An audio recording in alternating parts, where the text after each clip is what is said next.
দেখো, কালকে ডিজে বাজার পরবর্তী সময় যে খবরগুলো উঠে আসছে সেখানে দাঁড়িয়ে কিন্তু এই আকাশ বলে যে ছেলেটাকে অ্যারেস্ট করা হয়েছে তাকে কিন্তু বলা হচ্ছিল বিজেপি সমর্থক, কিন্তু তার মা আজকে কনফার্ম করছে যে সে বিজেপি নয়, সে তৃণমূল করতো। কালকের দিনে যে ঘটনা অভিষেক ব্যানার্জির সঙ্গে ঘটেছে সেটার আমি খুব বেশি সাপোর্টার না হলেও এইটা আমি বলতে পারি যে পাপ কখনো বাপকে ছাড়ে না। আপনার কাছে যদি ফোন থাকে অভিষেক ব্যানার্জি, তাহলে আপনি একবার নিজের বক্তৃতাগুলো নিজে আর একবার শুনুন যে আপনি কি ধরনের উস্কানিমূলক বার্তা দিয়েছিলেন 4 তারিখের পরে কি কি হতে পারে।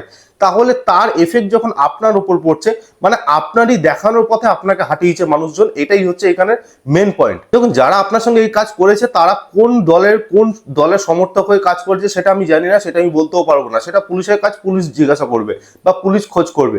কিন্তু এখানে সব থেকে বড় যে বিষয়টা সেটা হচ্ছে আপনি যে পথটা দেখিয়েছিলেন সেই পথটা ঠিক ছিল না। আজকের দিনে আপনার বোঝা উচিত আপনি যে 4 তারিখের পর ডিজে, গুড় বাতাসা বা আরো অনেক কিছু রবীন্দ্রসঙ্গীত হ্যান ত্যান এই সমস্ত, এগুলো কিন্তু আপনার বোঝা উচিত ছিল যে আজকে যদি আমরা এই কথাগুলো বলি কালকে কেউ না কেউ আসবে, কারণ ক্ষমতা কারো কাছে চিরস্থায়ী নয়। তারা কিন্তু এই সেম পথেই হাঁটবে, আর সেইখানে কিন্তু আমরা এই জনরোষের মাঝখানে পড়বো বা আমাদের উপর দিয়ে কিন্তু এই জিনিসগুলো হতে পারে।